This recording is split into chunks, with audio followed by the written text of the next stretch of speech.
I just had to honestly not listen to anyone else's voice, because if I did, there was no way I would have written this book. I had to just develop my own voice and then listen to it and believe in it and just believe every day, even if it doesn't sell, I needed to get this out of me. What's good? I'm Nikesha Elise Williams, and this is Black and Published, bringing you the journeys of writers, poets, playwrights, and storytellers of all kinds. Today's guest is Melissa Mogollon, author of the novel Oye, a book she wrote without a plan, but with a singular purpose. So it was kind of my last year, towards the last semester, that I wrote a short story called Oye, which I wrote just to make my classmates laugh and to have them fall in love with a version of my grandmother. And that was the first story that just felt like it didn't want to end. It just got longer and longer and longer. And I thought maybe this is the feeling that they talk about when you finally get the idea of a novel. Originally from Colombia, Melissa says some of the most absurd details she concocted for her novel are really mundane in the ordinary lives of her community. In crafting this telenovela of a book, Melissa explains the feedback she received for her experimental form and why she refused to change it. Plus, how an obsession with beauty is really a fight for autonomy and power. And how writing the novel gave Melissa a way to hang out with her grandmother for years after she passed. That and more is next, when Black and Published continues.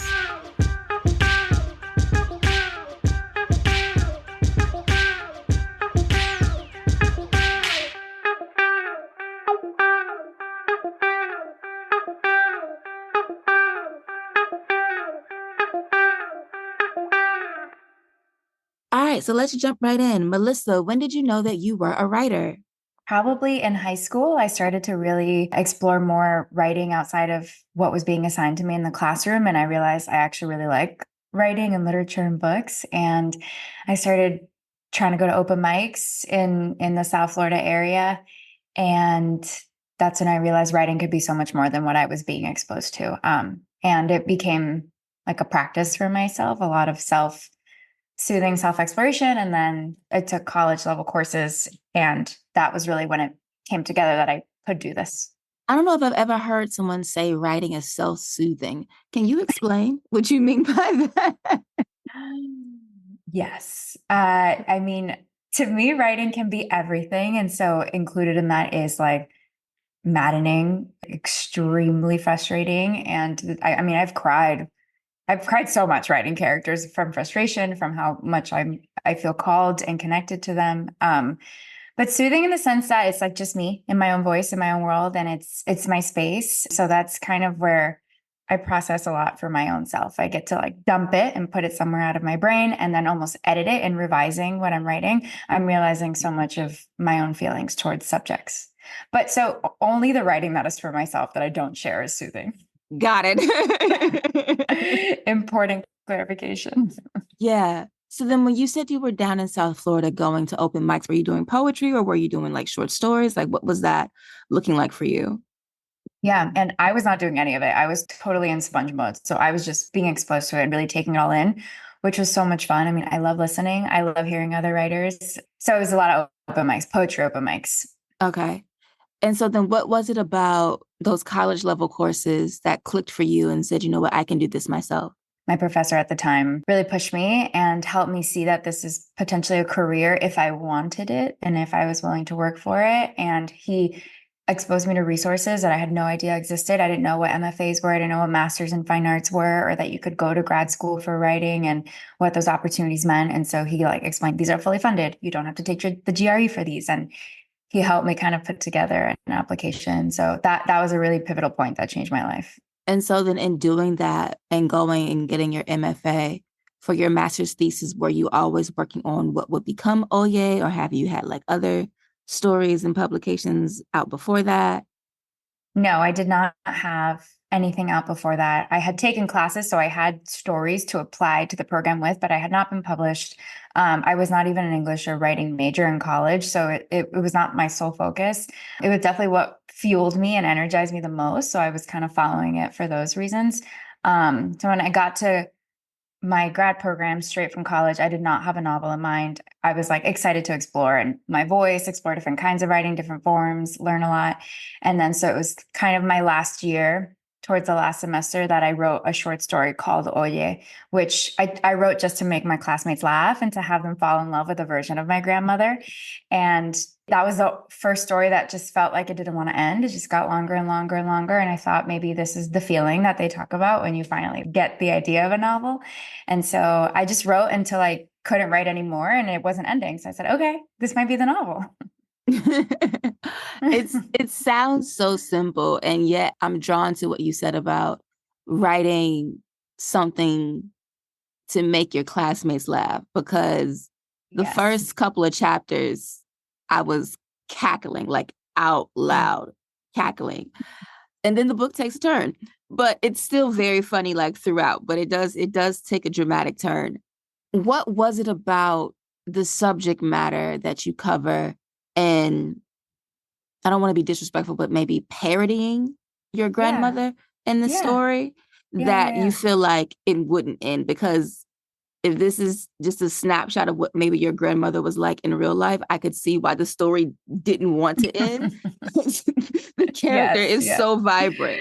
Yes. Oh, I appreciate that. Yes. So definitely the when the novel takes a turn, that's not what I wrote to make my classmates laugh. I just wanted to do that for fun. Like the genesis of the novel definitely came from my love for my own real life grandmother. And I always say the grandmother in the book is a caricature, and all the people are caricatures of like many people I know and amalgamations of people I know, my neighbors, my friends, my family. And so when people are like, was this your grandmother? Was it you? Was it your friends? I was like, it's everyone. It's my whole community. It's every story I've heard. And I wrote a character that I thought would be fun for me to engage with for many, many years. I mean, you're looking at your book over and over and over again. And so it had to be people that I felt were fun for me to hang out with. And I liked that they're a lot of them are very extreme in their manifestation of like their characteristics. And I definitely thought this is fun for me to kind of make a commentary on the like Latino culture that I grew up with and almost they're products of that for sure. So yeah, I didn't want to end. More so, I didn't know where they were going. I didn't know where Luciana and Awe were going. I didn't have an outline for this book, which I don't want to do again with my next book. I really believe in outlines. And there's so much I do with Oye that I would not do again, but I do think it's what the book wanted. Um, so I kind of was just like writing, seeing where it went. And so I didn't know where we were going until probably a few years in. Oh, goodness. When did you start the novel, and when you were in your grad program? What year was that? Yeah, that was 2018. Okay. And so we're now 6 years out and the book is coming out. And you talk about, not having an outline, so really writing by the seat of your pants, but then also, you know, wanting to make it fun for you to come back and revisit it again and again over those 6 years. How do you think you were able to accomplish that? I would say from how much I loved the characters. I mean, Luciana, the protagonist, I was able to get her voice down so clearly. It took a while, but once I did, and once I broke through, I thought like, I can tackle anything in her voice. Like I can any scene, any plot you throw at me as Luciana's voice, I feel like I know exactly how she'll handle it. And so I had so much love for her. I wish she were real. I feel like she is my little sister. And I feel as towards finishing the book, I could like hear her being like, let's go, let's go. Just it's hard, I know, but you got this. Like we're so close. So my love for her and I mean, she has so many characteristics that I admire in young people and that I kind of wish I had had when I was her age. And then on the other hand of that, my love for Awe in this book and getting to like change my own grandmother's story by getting to play different things out in this book. So definitely I would not recommend writing a book that you're not fully obsessed with because you're going to spend so much time with it. You have to enjoy it or else what is the freaking point, honestly? Yeah. So yeah. All right. So then, for those who don't know, the book is written entirely in phone calls Mm-hmm. from Luciana to her sister Mari about Mm-hmm. everything that is happening with Abwe and their mother and their dad, their dog, the aunt that comes to visit after like 30 Yes. years of like beef. But it's written all from that one sided character, and it's all dialogue. Like you do a little bit with like vignettes and italics, but really it's all dialogue. Was that always the way that you were writing? Because that's really hard. It was really hard. I would say that's why it took so long to nail down. It was the original format, but once I got some really thoughtful and correct feedback from classmates and professors saying, you know what, this is really fun, but you're probably going to run into more constraints than opportunities with this form. It might start, holding you back at a point. I said, that's absolutely right. And so I started, I had her regular first person, I tried third person, I had Maddie talking, I had the grandmother talking, I had many different ways that I tried doing this for like a year. I think I had the first 100 pages written in about 3 different ways. Wow. And it just nothing was hitting like Luciana. I was like, honestly, her talking is the most fun for me. And my own grandmother did unfortunately pass away while I was writing this book. And I realized that a lot of Maddie's voice and her and monologues were kind of my own grief manifesting in the story. So once I like extracted those, it just all came together and sang. And I was like, no, this is the story. This was my part of the story. And once I got rid of that, the book just kind of really came together. Hmm. In the book, the dedication is for my grandmother and all grandmothers for teaching me how to laugh. Yes. And you just mentioned that your own grandmother passed away as you were writing and that you had to extract your own grief from this story. Yeah. How did you do that? And I don't mean that in like the way that I want you to like go inside your pain and tell me about it.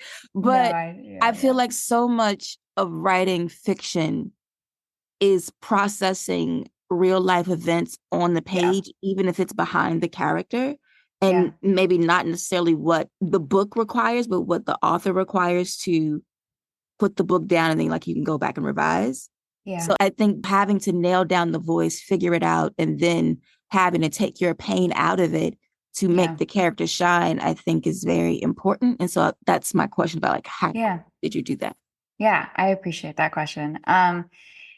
It was such a gift to have this book in my mind and be working on it when my grandmother did pass because it gave me somewhere to put my grief immediately. And I got to kind of hang out with her every single day still because I was writing. So it felt like it almost was like she didn't pass. She's still here with me. And for about like 2 years, I was still writing it after her passing. And it just felt like I kept thinking, I don't know what I would have done if I didn't have this book because Mm, it's helping me like continue her life, continue to talk to her and do something for her and like build this thing for her. And so I think that's the only way I was able to extract it in the end because took it all out of me. I put it all in the book just by being able to have this capsule that I entered every day to still talk with and see my grandmother. I think that was so important. And so, after a few years, when I had some time, I was able to pull it out only because I had that almost like excavation was happening every day for a while. So yeah, I think that's the only way I was able to kind of do that in the end. all right. So then having written this book in this different form and being very clear about what you wanted it to be, what was it like and then also having it be so personal. What was it like for you to go out to find an agent and then go on submission in the publication process?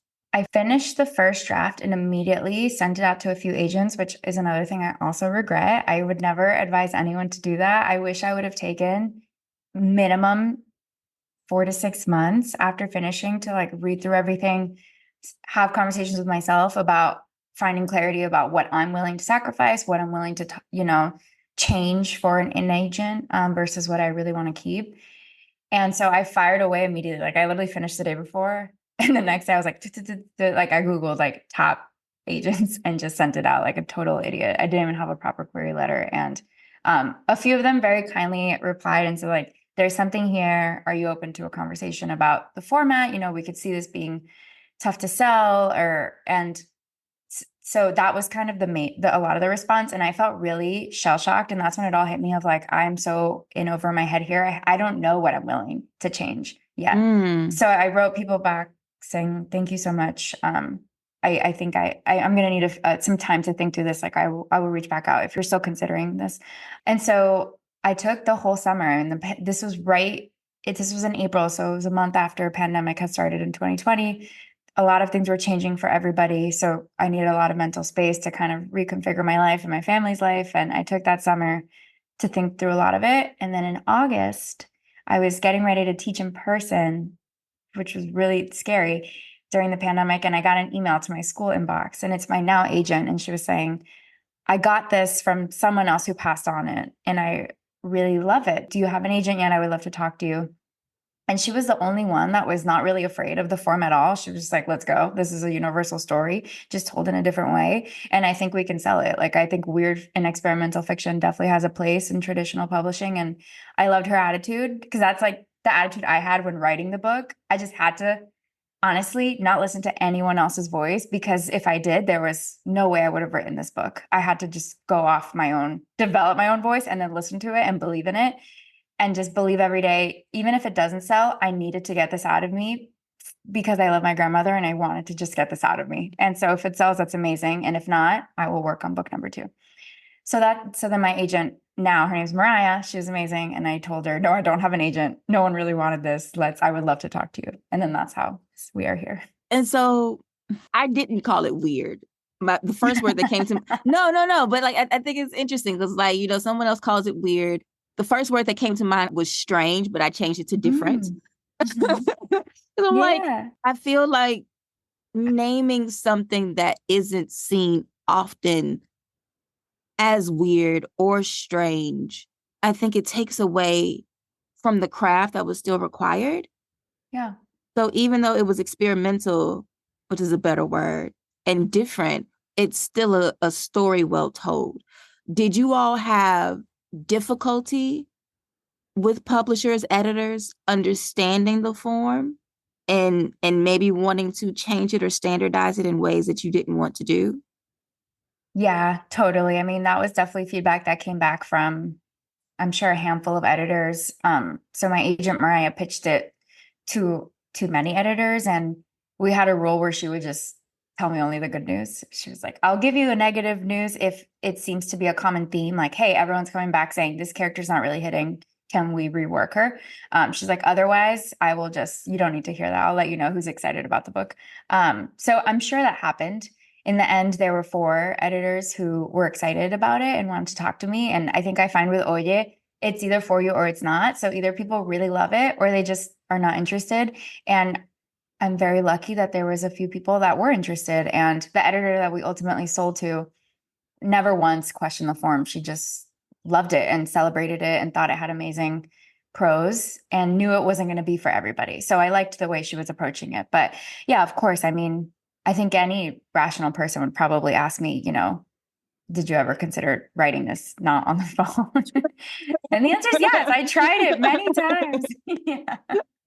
I want to ask, this is really a personal question for me at this point, as I'm getting ready to go into a 3rd round of edits that I'm not happy about, and I'm going to have to edit that out. I can't tell you how happy I'm not to not be in that position. We were in the pits. It was the trenches. It was tough. 3rd round, you are on empty. You have no idea.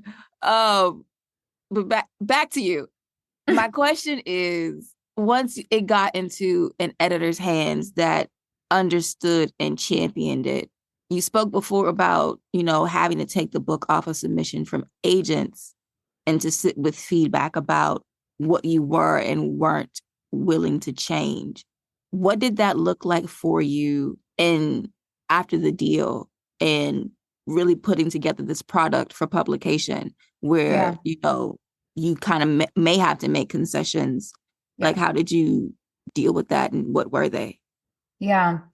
I think it was important for me to have clarity on what my bottom line was. And I knew I would never take Luciana off the phone. That was like a non-negotiable.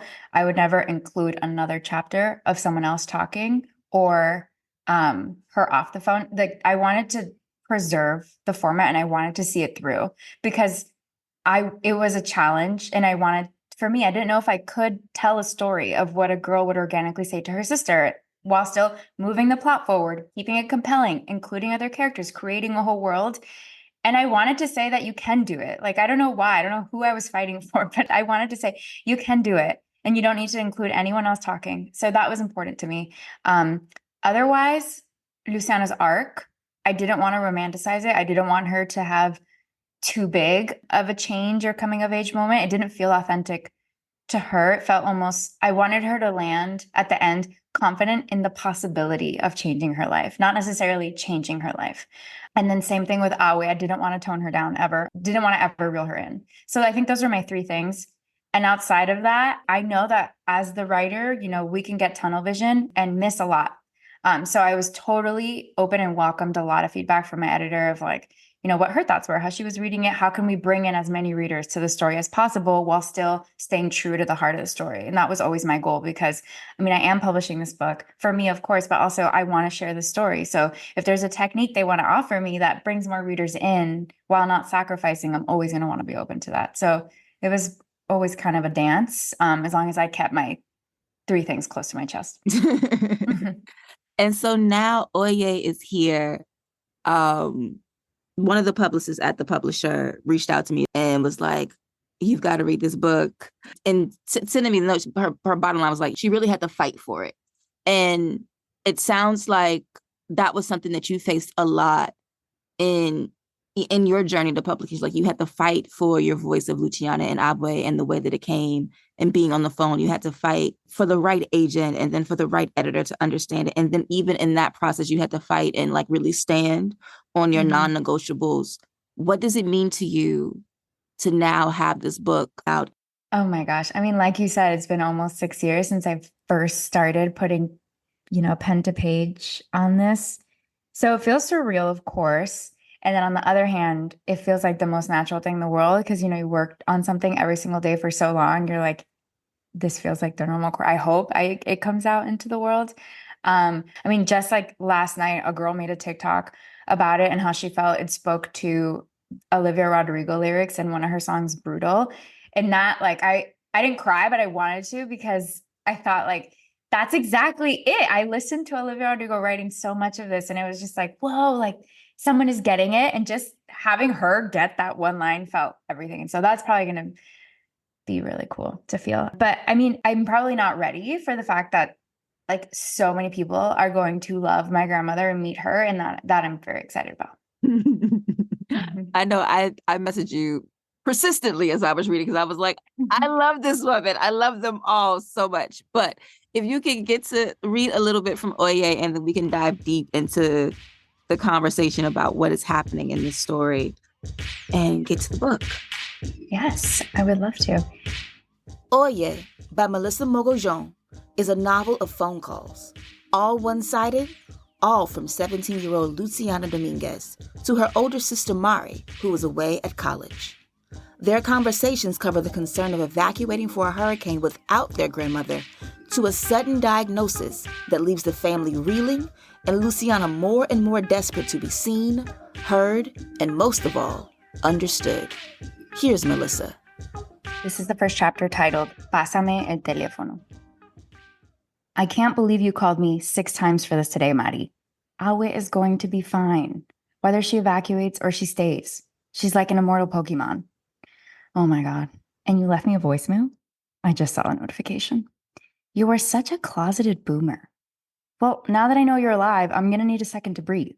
I thought you had been kidnapped, and the police were calling me to demand some answers since you have me saved as iPsychopath in your phone.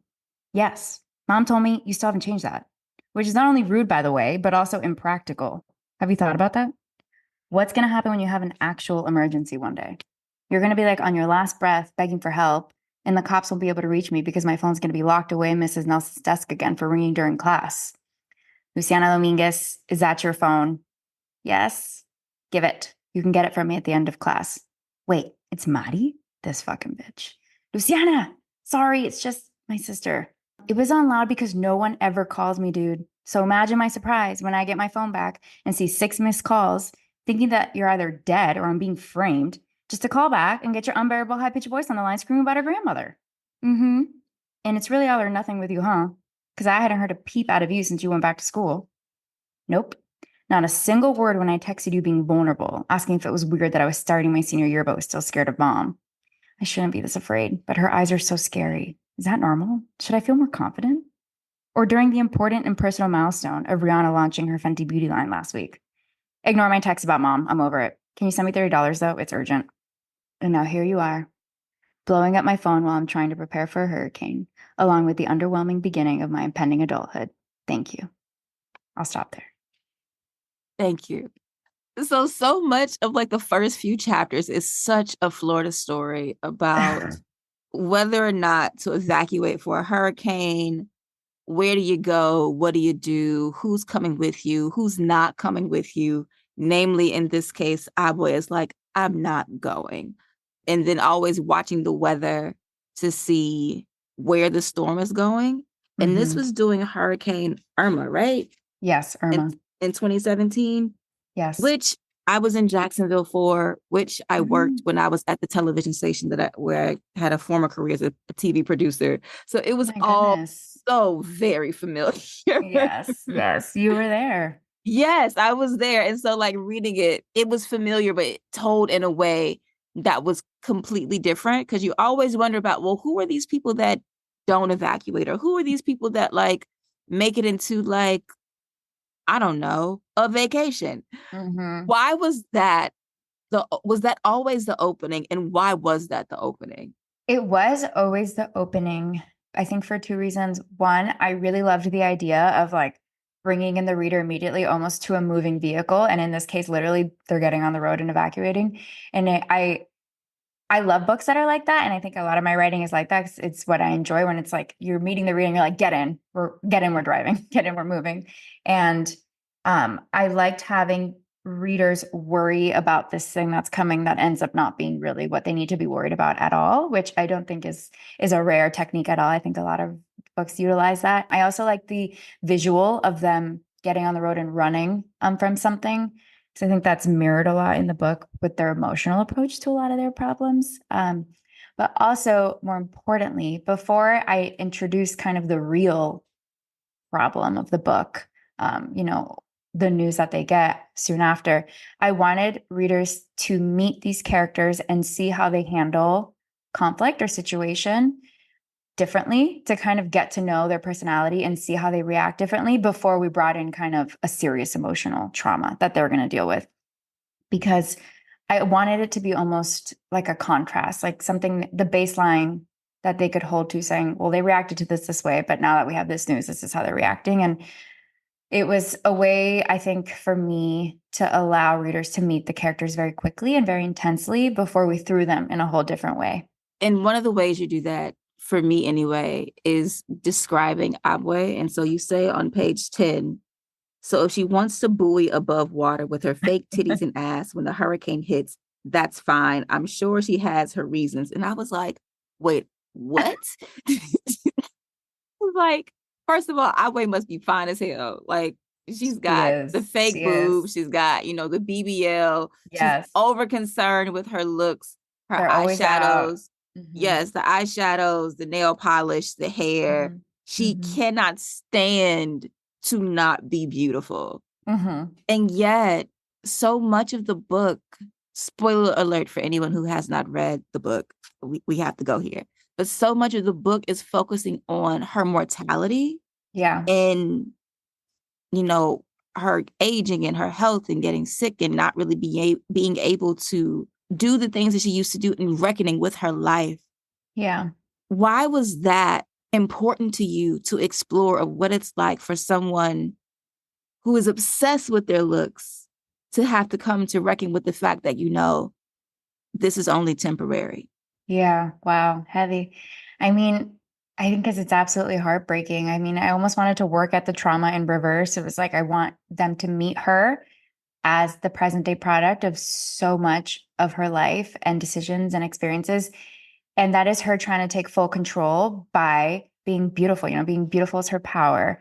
She takes it very seriously and she's really good at it, and almost to the point of absurdity. I mean, she's very absurd. And so I wanted you to meet this human being who a lot of her self value rested on how she felt about herself, not what other people thought of her. And being beautiful was powerful to her and made her feel strong and different. I think it was her way of pushing back against a lot of maybe the culture that she saw around her. And so then through the book, we meet her and then we work towards the end. We unravel a lot of, maybe why she is the way she is and how she's going to lose the one thing that really matters, which is her body and her looks.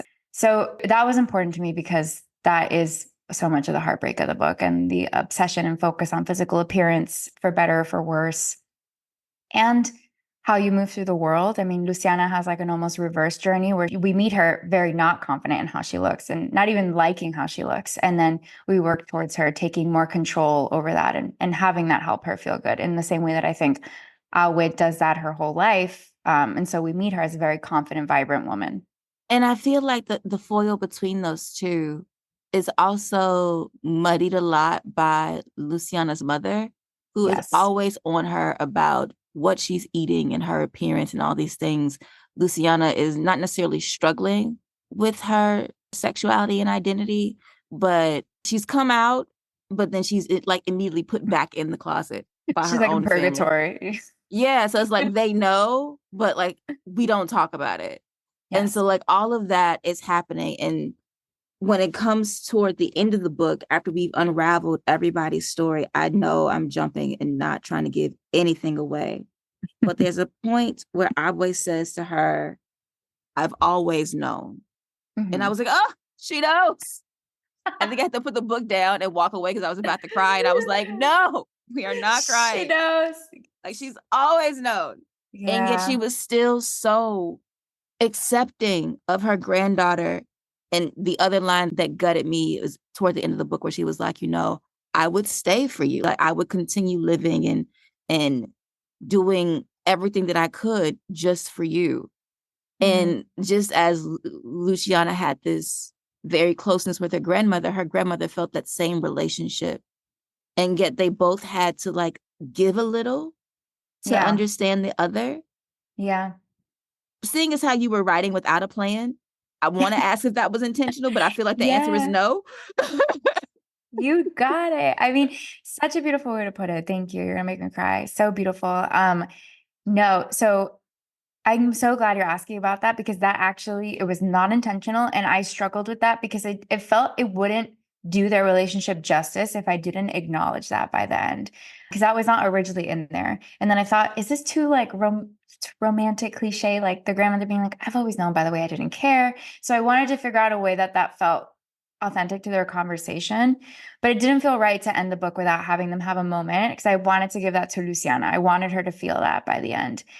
And so I thought, would that have changed any of Awa's actions or her dialogue throughout the story? And I thought about that for a while and I ultimately landed on, I don't think so because Awe, I think, really was taking Luciana's lead and she would have never, said something if she didn't feel Luciana was ready. But she probably would have wanted to share, before anything happened by the end of the novel to her that she does love her and that it's almost like it's not even an issue. That's kind of how I felt her approach. It was like, I know, and it doesn't matter. Like, do you have so many other things to worry about? Go figure yourself out. Like, who Mm-hmm. cares? So yeah. So the novel reads like a telenovela. Yes. And I haven't watched many of them except for like in my, college Spanish class.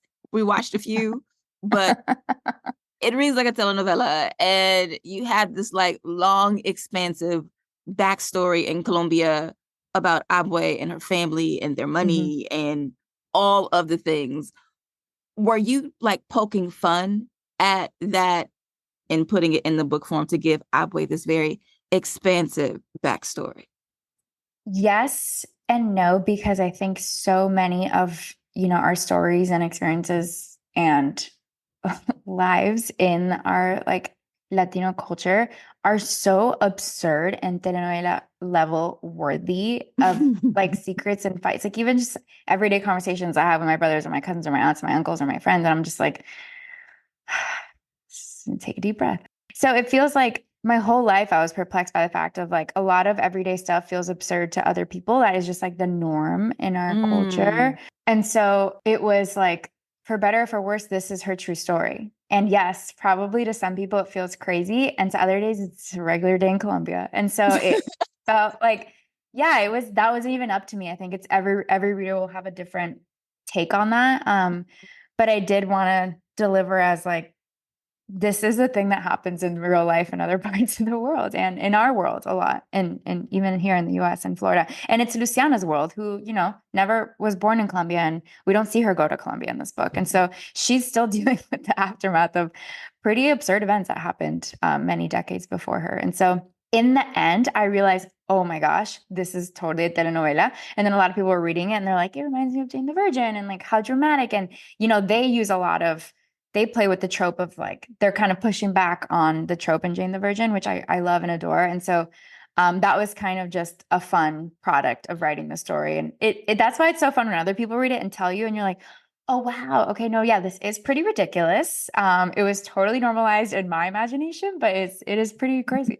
It's a little wild, but I think what stands out to me is the strength of some of the women, not all of them, especially not Aboy's mother, but a lot of the other women, even in the absurdity of their situations, to know themselves in a way that allowed them to free themselves. Yeah. Yeah.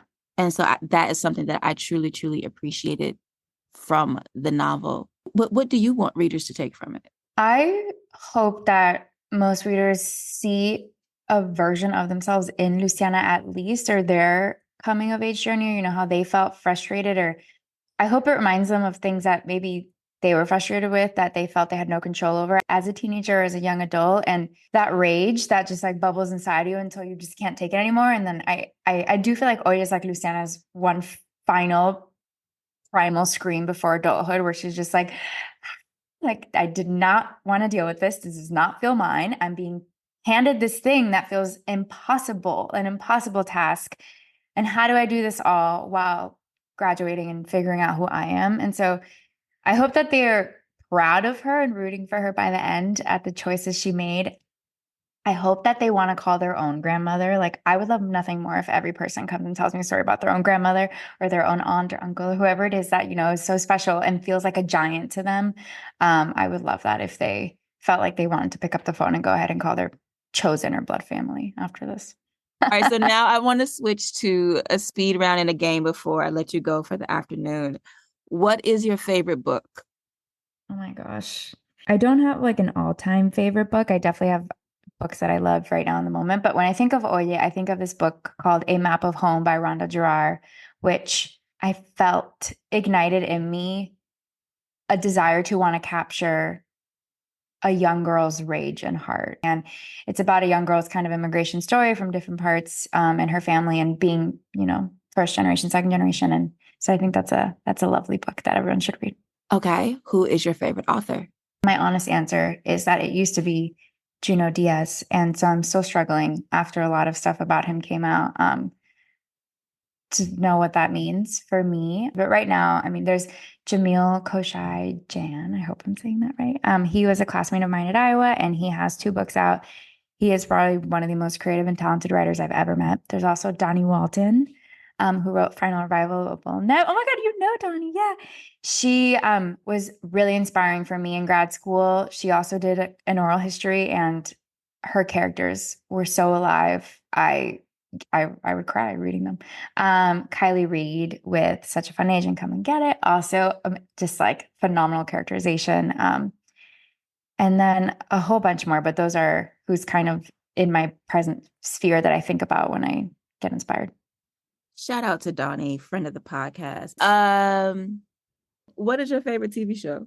It's on Amazon Prime, and it's called Deadlock, Deadloch. And it's, I think, Australian or from New Zealand. And it's about 2 detectives in this small island, and they're trying to solve a mystery, but their characters, are written so incredibly, and it's some of the best writing I've seen in a long time. It's a funny comedy that also deals with a murder. Who is your favorite artist? I mean, obviously Rihanna. We all know I love her. And SZA. I mean, I love Frank Ocean. Oh, I love Brittany Howard from Alabama Shake. She's a huge one for me. I love Chapel Rowan right now. She's all the rage. So that's what I'm listening to. If Oye were adapted to a telenovela, who would you want to play Aboy and Luciana? I actually do have the answer to this because I think about it a lot. If Olivia Rodrigo could look a little younger, but if her hair was a little shorter, she was a little thicker, she could play Luciana. And then Alexa Demi from Euphoria could play Maddie. She plays Maddie in Euphoria.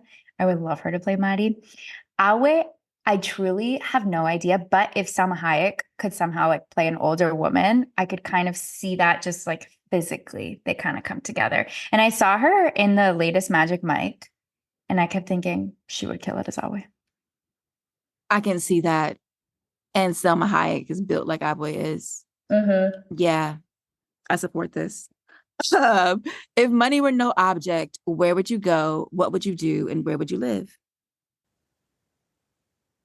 I would live here in Rhode Island where I currently live, but I would have a lot of land. I would love to buy a farm and I would still teach. I would just, I work currently at a high school. I would go lower hours. I would love to teach creative writing part-time and then have more time to write and then work with animals and nature on the farm somehow. So I'm hopefully in like 10 years I'm there. Name 3 things on your bucket list. Write a second book. Spend more time with my dog this summer, who I feel like I have not paid attention to her at all with so much going on. And she's only got hopefully, she's got a handful of years left, but I really want to enjoy her last ones. And I'm going to throw travel on there just because I feel as much as I'm so tired and feel like there's no time, I would love to go see more places and meet more people. Oh, actually, this is a real bucket item. I would love to get paid to go road trip or really dig into some random small town in the country and just interview a lot of locals and townies and then form some sort of story around something there. I've always wanted to do that. Sounds like a documentary in the making. You run with that. What is your hidden talent? I'm not presently doing it, but I got really into weightlifting while I was writing Oye. And it's very shocking for everybody. And for me too, I'm not the most physically capable person, nor is it a passion or interest of mine. But it just was so random that it helped. It was absurd, almost like Oye in a way. And feeling physically strong during those final months of editing really helped me push through like the harder mental days. So people are always shocked that I was actually pretty good. I'm pretty strong. I can lift a lot on my legs and arms. What brings you joy? I love working with youth. I love teaching high school. I do love my high schoolers. I love animals and I love people. The best part about this phase of Oye is getting to do my second love, which is like talking to people. So it's been so fun to do this. And what brings you peace?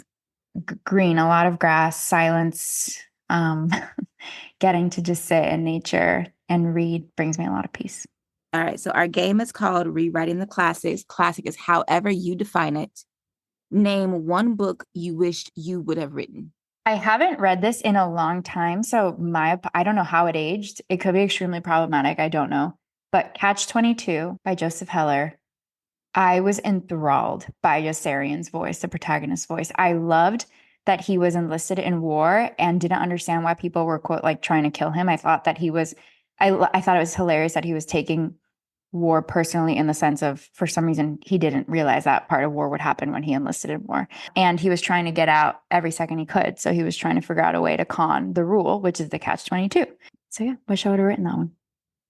All right. Name 1 book where you want to change the ending and how would you do it? I read a book recently called Your Driver is Waiting by Priya Guns. It's right here. The ending, I totally understand why the author did it. And in my like wildest fantasy, I would have had the main character have a really, really good moment of justice with the girl who wronged her. I really would have had her really go in, like lean all in to the ending. Okay. And then my messy question, name a book that you think is overrated or overtaught and why.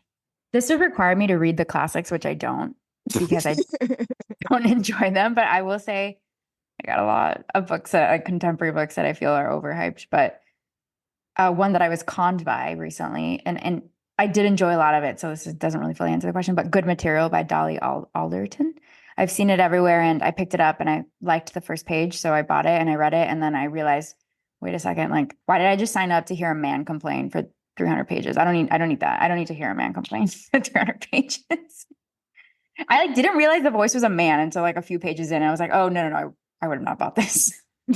Still good, Dolly. Thank you. All right. And so my final question for you today. When you are dead and gone among the ancestors, what would you like someone to write about the legacy of words and work that you've left behind? Oh, that hopefully I always encouraged young people or young children to cultivate their own voice and listen to it and act on it, because that's what I was trying to get Luciana to do the whole time. Just take a minute and think about who she is and then kind of build on that instead of what the world is telling her to be. Big thank you to Melissa Mogollon for being here today on Black and Published.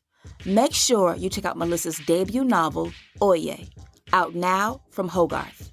And if you're not following Melissa, check her out on the socials. She's at Mel Mogollon on Twitter and Melissa Mogollon on Instagram. And Mogollon is spelled Mogollon. That's our show for the week. If you like this episode and want more Black and Published, head to our Instagram page. It's at Black and Published, and that's BLK and Published. There, I've posted a bonus clip from my interview with Melissa about what she's working on next. Make sure you check it out and let me know what you think in the comments. I'll holler at y'all next week when our guest will be Maura Cheeks, author of the novel Acts of Forgiveness. I remember talking to my first agent at the time in 2019 and sharing the idea for the book, and I was like, oh wow, this is different. It was like it was still very like speculative, because I think, the murders of George Floyd, Ahmaud Arbery, all of that hadn't happened when I first started writing the book. And so the concept of reparations was still very abstract, I think, to certain people. And so when I was writing the book during 2020, it was easier to have a conversation about reparations. That's next week on Black and Published. I'll talk to you then. Peace.